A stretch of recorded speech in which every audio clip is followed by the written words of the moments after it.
Good evening सगळ्यांना. आज खूप दिवसातून मी व्हिडिओ काढला. व्हिडिओला थोडा आपला गॅप पडतोय, नाही म्हटलं तरी 8-9-10 दिवसाचा गॅप पडतोय. काय विषय होतोय मित्रांनो, मला कामं बी चालल्यात, मी थोडा दिवस बाहेर बी होतो, त्याच्यामुळं मी काय व्हिडिओ बनवू शकलो नाही. कारण बाहेर जाताना मी माझ्या कुठल्याही पर्सनल गोष्टी करताना मी दावत नाही. मला ती सवय नाही की काही केलं तर लगेच यूट्यूबला टाकायचं, तसलं नाही मला आवडत. त्याच्यामुळं विषय क्लोज आहे म्हणजे थोडासा.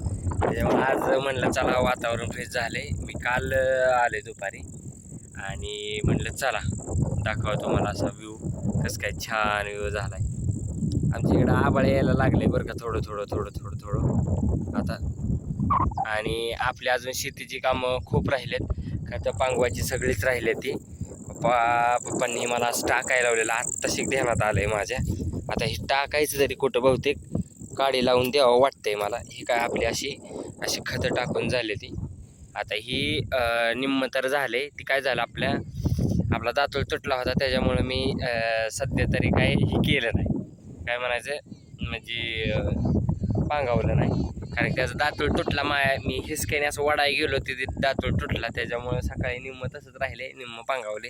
इकडं बी खत गेल्या वर्षी घातलं होतं पलीकडच्या रानाला, त्याच्यामुळे तो फक्त कल्टिवेटर मारलाय. खाली खत घातलंय, ती झालंय पांगून, त्याचा कल्टिवेटर मारायचा. आणि सगळ्यात खालची जी पट्टी त्याला ह्या वर्षी नाही घातलं, त्याच्यामुळं साधारणतः त्याच्यात ज्वारी किंवा तूर होईल. आणि ह्याच्यात काय आपला प्लॅनिंग आहे ते मी काय लगे सांगत नाही, कारण की आपला डायरेक्ट धप्पा असतो, मी सांगत बसत नाही, असा विषय. कारण की सांगितल्याने कुठलीही कामं होत नाहीत, काही आर्थिक अडचणी येतात त्याला डायरेक्ट. त्याच्यामुळं ही असं आहे. मला जेवढं मी तुम्हाला खरं सांगतो, मला जेवढं बी क्षेत्र आहे त्या क्षेत्रातलं फक्त एवढंच राहणार नाही म्हणलं तरी 10 गुंठच, म्हणजे अर्धा एकरच फक्त म्हणायला लागेल. फक्त निव्वळ काळी माती, नाही तर मला अख्खी तांबडी माती आहे, त्यातसुद्धा मी पीक घेतो. कारण की कसा विषय, करणारा कसाही करतो, त्याचं ही उदाहरण आहे. कारण की पप्पा म्हणल्यात नुसती काळी माती असून काही उपयोग नाही, करणाऱ्याला महत्त्व द्यावं लागतं. कारण की तुम्ही काळी मातीत जरी नाही केलं तरी त्याच्यात तुम्ही काँग्रेसच उगवणार आहे. आणि तांबडी माती जरी तुमच्या मनात नसेल करायचं तरी तुम्ही करू शकत नाही. म्हणजे किती तुम्हाला चांगला घास दिला तरी तुम्हाला नाही खायचा म्हटलं तुम्ही ते खाऊ शकत नाही, असा विषय.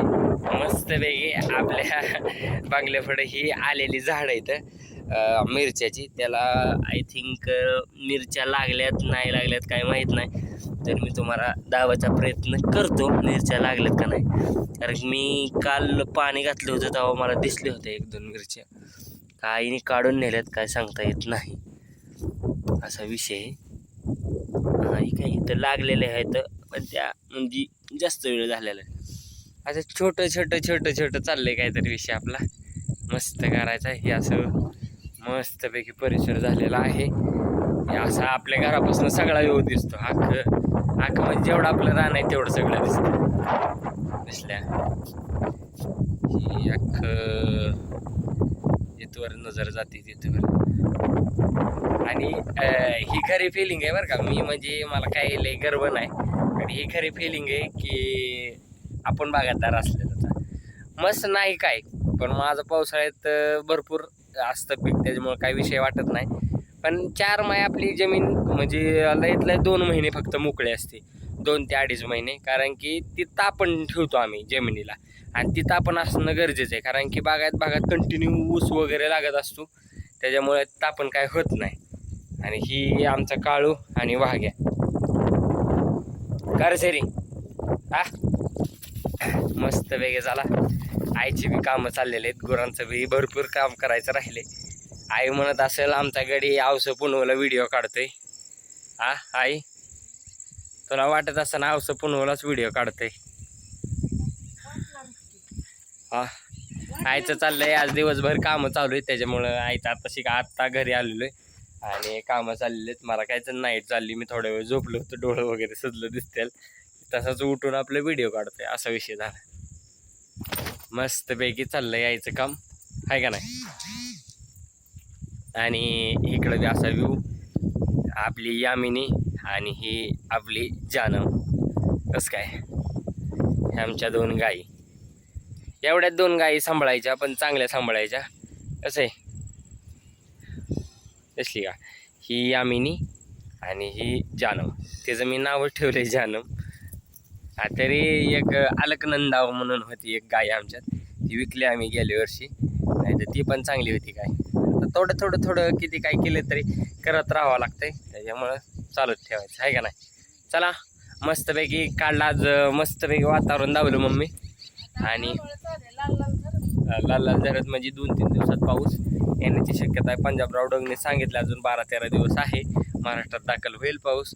मग तुम्ही काही पेरण्यांची वगैरे काय कामं असतील किंवा शेतीतली काय असेच माझ्यावानी खतं बितं पांगवायची काही कामं राहिली असतील तर ते तुम्ही करून घ्या आणि आपल्या पावसाच्या पेरणीची तयारी करा. एवढंच सांगेल आपलं मस्तपैकी. चला यंदाचा पावसाळा तुमचा सुखरूप जावं, मस्तपैकी सगळं धान्य बिन्य सगळं पिको तुमच्या घरी, काय विषय नाही आहे का नाही. कारण की आधीच तर खूप अडचणी शेतकऱ्यांना, एक तर पाऊस काय पडा नाही. चला विषय तोच नाही काय, आपलं सहज असा व्हिडिओ काढला छानपैकी, कसं चाललंय कसं नाही. ओके चला भेटूया पुढच्या ब्लॉगमध्ये आपल्या. Bye bye.